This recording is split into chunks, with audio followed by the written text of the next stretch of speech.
What comes to mind when you hear Kenya?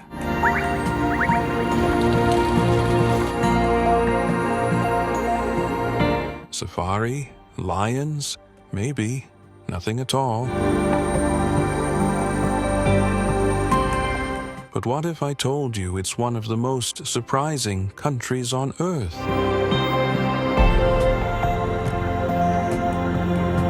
A place where ancient human history was born.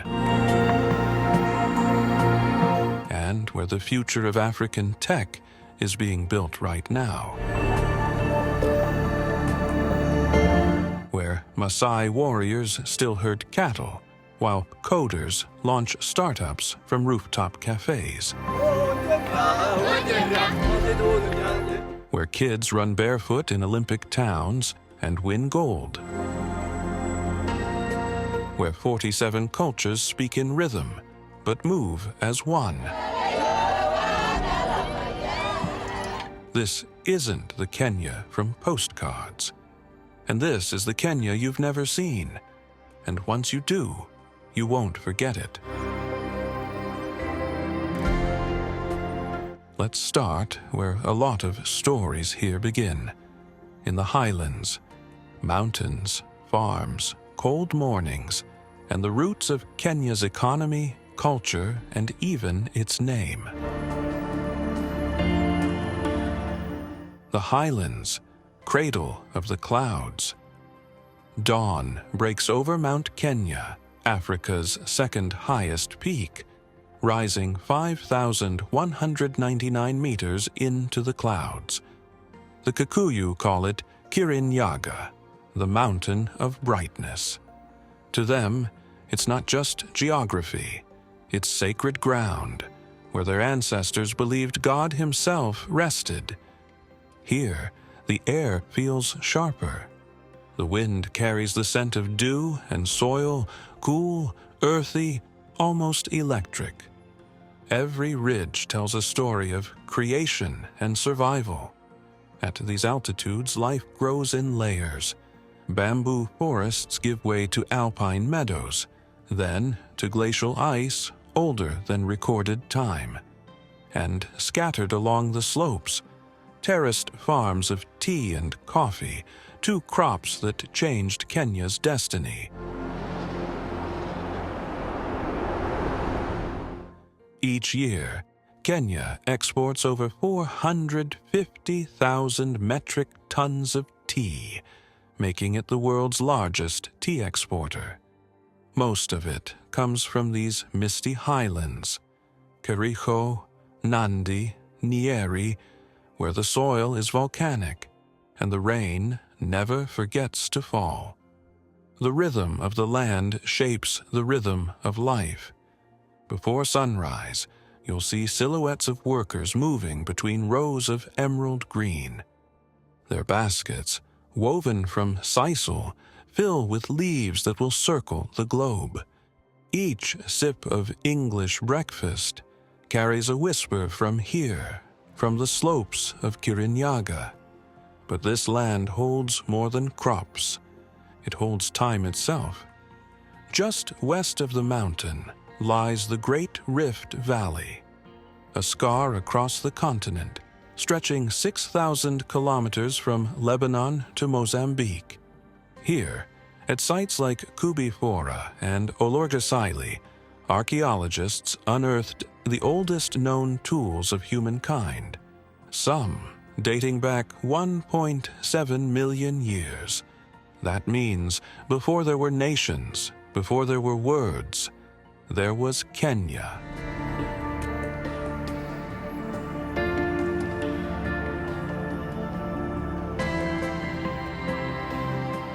Every valley here is a memory of fire and rebirth.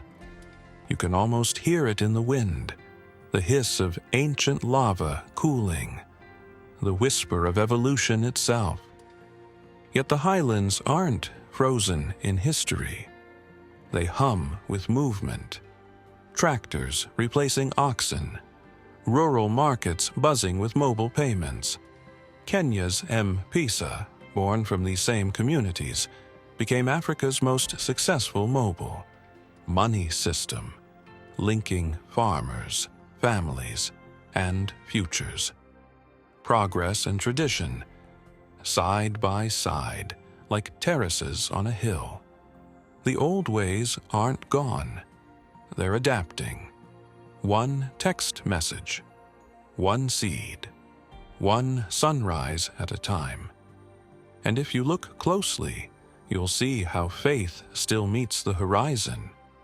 Every morning, elders face Mount Kenya to pray.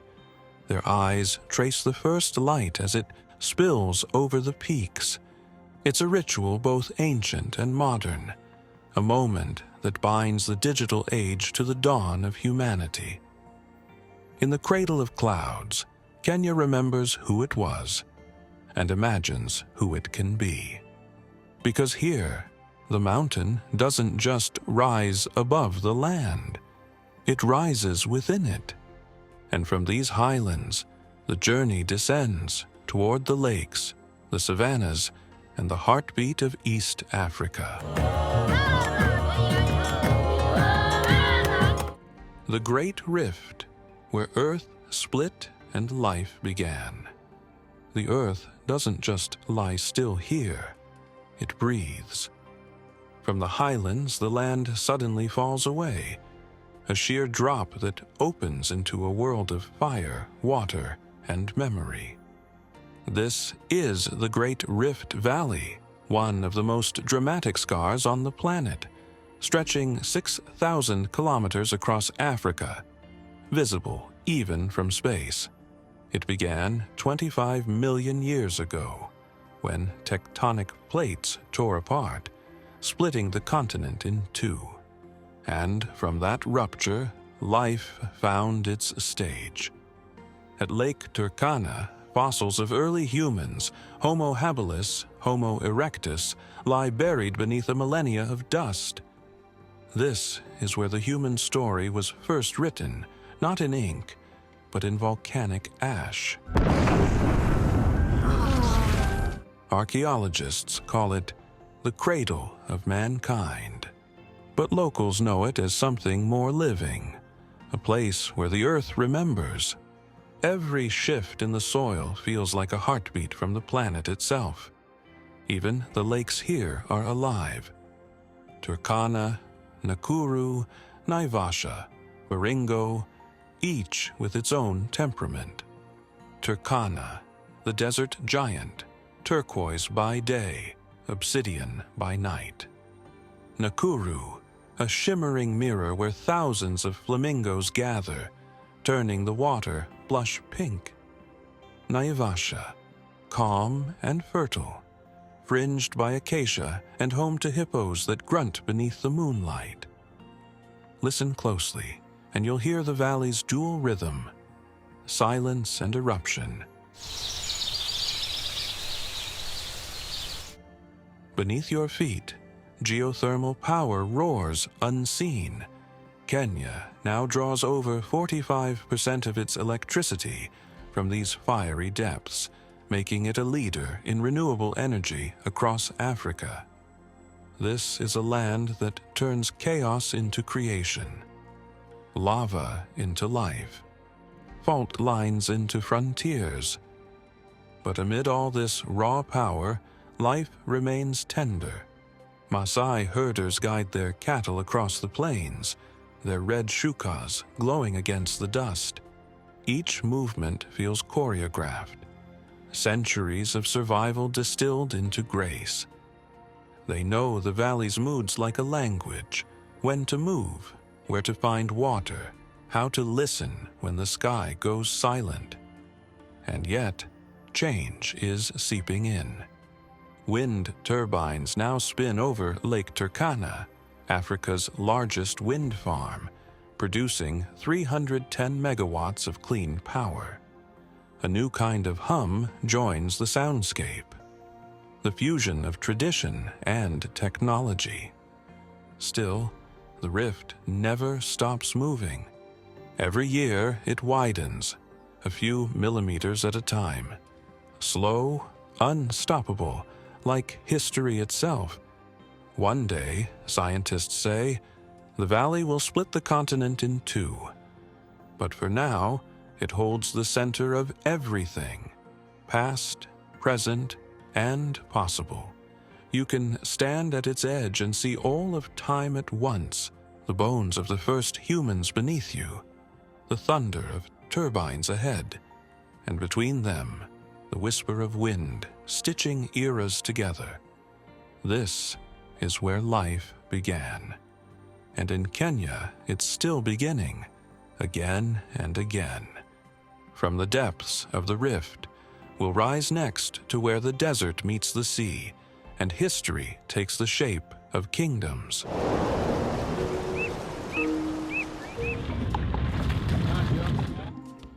The coast, kingdoms of salt and spice.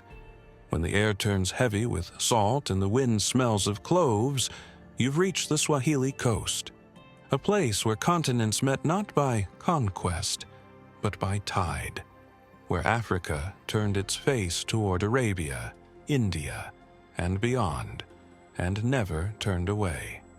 For over 1,000 years, this shoreline has been a living crossroad.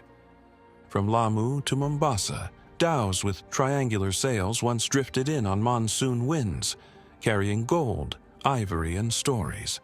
And in return, glass beads, spices, silk, and Islam. Lamu, Kenya's oldest living town, still moves to that ancient rhythm. Founded in the 14th century, its narrow alleys twist between coral stone walls, echoing with the call to prayer.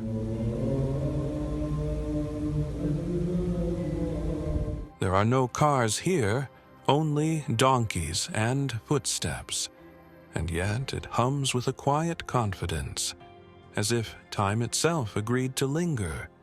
Every wall here tells of trade and transformation. Arabic script carved above Swahili doorways, wooden balconies latticed like lace. Even the air carries a memory. Cinnamon, seawater, and the slow creak of wooden hulls drying in the sun. The Swahili culture that emerged here was Africa's first global fusion. Language blended from Bantu roots, Arabic rhythm, and Persian melody. Cuisine mixing coconut and cardamom. Architecture balancing coral and coral lime, soft yet enduring. It's why UNESCO calls Lamu a masterpiece of human creativity.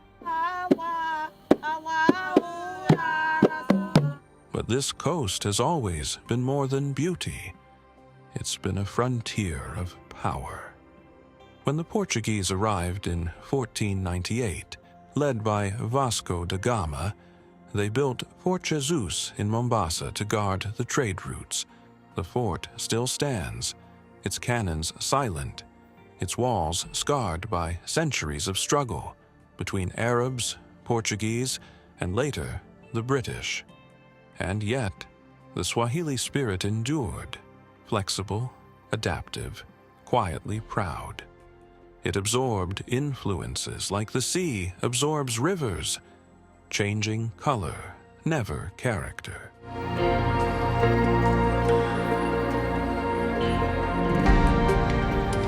Today, the coast glitters again, but differently. Luxury resorts line Diani Beach, kite surfers dance with the monsoon, and coral reefs bloom beneath turquoise water. Tourism brings billions, but so does something older: fishing, weaving, and the rhythm of tides. Listen long enough, and you'll still hear the whispers of the old kingdoms. Kilwa, Pate, Malindi, names that once lit up the Indian Ocean trade routes like stars on a sailor's map. Every wave here carries a legacy of sailors and poets, of merchants and mothers, of words born in Zanzibar and sung in Nairobi. And when the tide pulls back, you realize this isn't just Kenya's coast. It's Africa's handshake with the world. Because long before the world came to Kenya for safaris, it came here for connection. From the edge of the sea, our journey now turns inland to the cities where tradition meets tomorrow.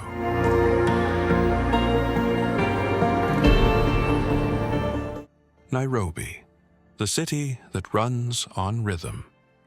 If the coast is Kenya's memory, Nairobi is its heartbeat. Perched at 1,795 meters above sea level, this city never sleeps. It sprints. In just over a century, it's grown from a railway camp to a metropolis of over 5 million people. You feel Nairobi before you see it. The buzz of matatus, minibus taxis painted in graffiti and gospel quotes, thundering through the streets, bass lines spilling from speakers, horns, laughter, Swahili slang, and the hum of a city learning its next rhythm. They call it the Green City in the sun, and yet it's also a city of steel and screens. Here, modernity isn't imported, it's improvised. Glass towers rise beside open-air markets. Office workers swipe mobile payments for street food. Innovation and improvisation blur into one. This is where Kenya's digital revolution began. In 2007, M-Pesa turned the simple act of texting into an economy. Today, over 96% of Kenyan households use mobile money, a world record. From the highlands farmers to city traders, everyone's connected, literally, by code and courage. Yet, beneath the tech and traffic, Nairobi still carries the echoes of its past. The old railway line that gave it life still runs through its center.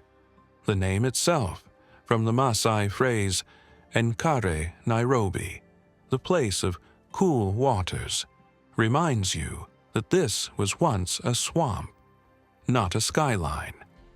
Now, it's Africa's fourth-largest tech hub, the Silicon Savannah.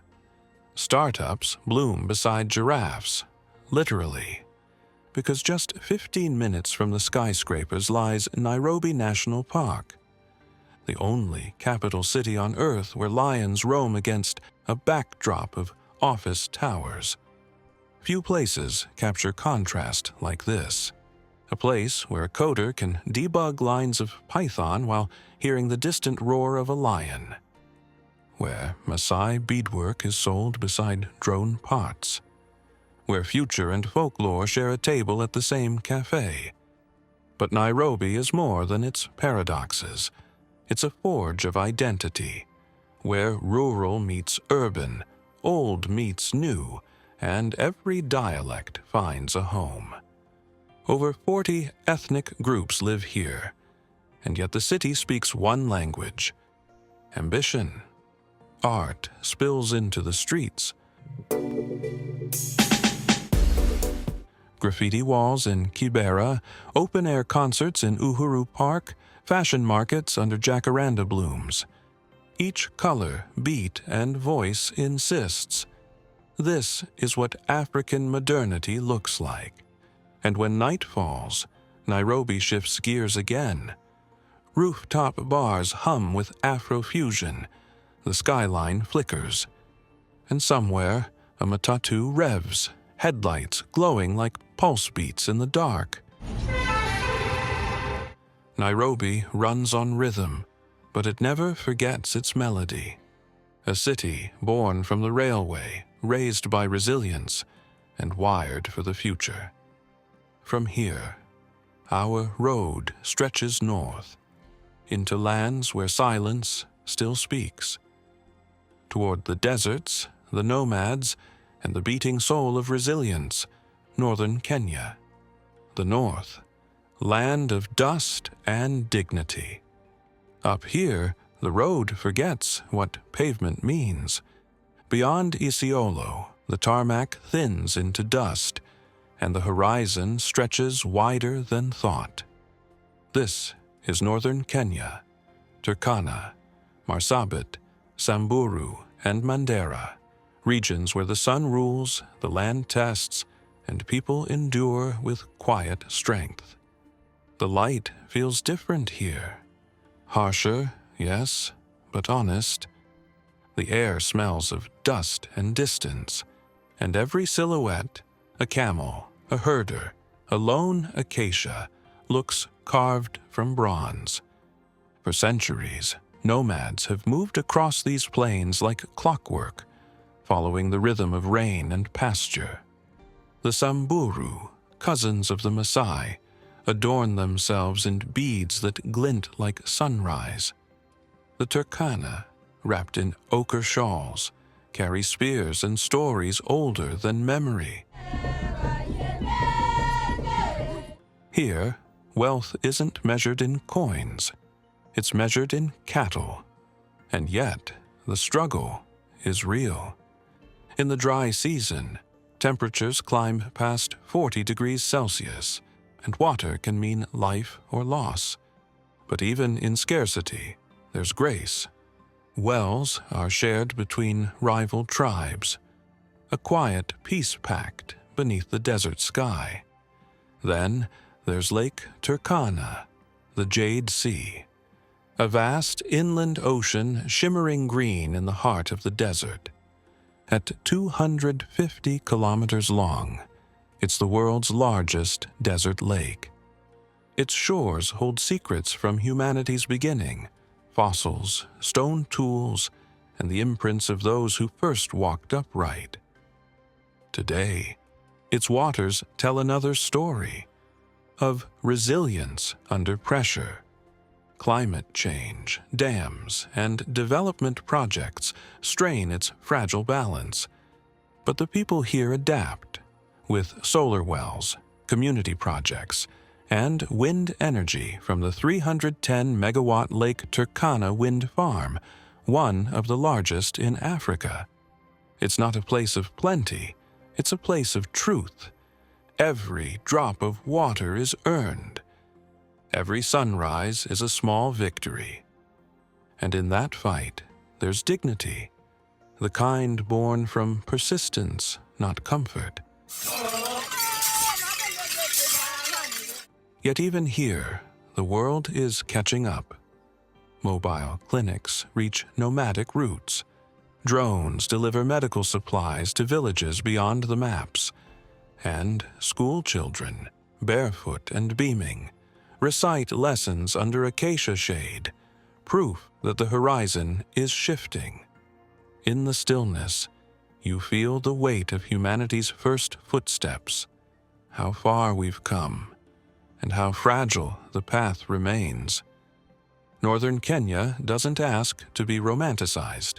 It asks to be understood, because here, progress doesn't roar. It whispers. And survival isn't a struggle. It's a story of grace. In the land of dust and dignity, you don't find comfort. You find courage. The kind that built nations, preserved cultures, and kept hope alive when rain didn't come. From this quiet resilience, we turn toward Kenya's soul, the people who bind it all together, the artists, farmers, elders, and dreamers who make Kenya more than a landscape. They make it a living legacy. The people. Kenya's living legacy. In Kenya, the land is vast, but it's the people who give it meaning. Every valley, every market, every song begins and ends with them. More than 47 million voices, speaking over 60 languages, yet somehow singing the same chorus, Harambee. All pulled together. From the Kikuyu farmers of Nyeri to the Swahili traders of Mombasa, the rhythm of Kenya isn't just seen, it's felt.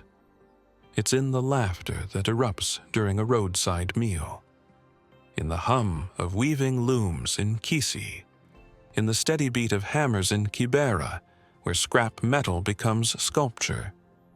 This country is a mosaic in motion, each tribe, each tongue, a tile in a larger design. The Luo bring their music, the Kalenjin their runners, the Luhya their dancers, the Kamba their craftsmanship. Together, they create something impossible to imitate, a harmony of difference. And if you want to see that spirit in motion, watch Kenya run, literally. In the cool dawn of Aitan, a small town perched 2,400 meters high, you'll find the world's greatest long-distance runners, training on red dirt roads. This place has produced more Olympic champions per square kilometer than anywhere else on Earth. Discipline, humility, endurance, not just sportsmanship, but a metaphor for the nation itself. But Kenya's genius isn't only on the track. It's in innovation labs in Nairobi, in the storytelling of filmmakers, in the sound of Afropop merging with tradition. Artists like Sauti Sol and Alani blend ancestral rhythms with modern pulse, proof that the country's creativity runs as deep as its rivers. Listen long enough, and you'll hear the country's dual melody, pride and progress. The elders passing down proverbs by firelight. A people without a heritage are trees without roots, and the youth turning those words into beats, films, and apps. The old and the new don't collide here. They collaborate. Education, too, is changing the rhythm. Literacy now stands above 82%, and classrooms reach far into the countryside. Even in remote areas, solar tablets replace chalkboards, connecting children to the world, one lesson, one dream at a time. And through it all, faith weaves quietly. Church bells and mosque calls, sometimes side by side. Not competing, just coexisting like the land itself. Kenya's real beauty isn't in its parks or peaks. It's in its people's persistence, in how they turn droughts into harvests, division into dialogue, and hardship into song. Because while the world comes here seeking nature, what it finds is humanity. And as our journey nears its end, we return to where it all began, not the mountain, not the valley, but the idea of Kenya itself, a place forever balancing past and future. So what is Kenya, really? It's not just a country you visit. It's a country that stays with you, a land that keeps its heartbeat steady between two worlds, the one that moves forward and the one that never left. You come chasing lions and landscapes, but what you remember are the people. The fisherman on Lake Victoria casting his net at dawn, the Samburu elder wrapped in red, telling stories that stretch beyond memory, the Nairobi artist who paints skyscrapers and acacia trees in the same frame. Because in Kenya, progress doesn't erase the past. It stands beside it. Here, time doesn't move in straight lines. It loops from ancient footprints in the Rift Valley to solar farms on the same soil, from the roar of a matatu in the city to the silent rhythm of a Maasai dance. And as you leave, you realize Kenya isn't beyond the safari. The safari was just your entry ticket.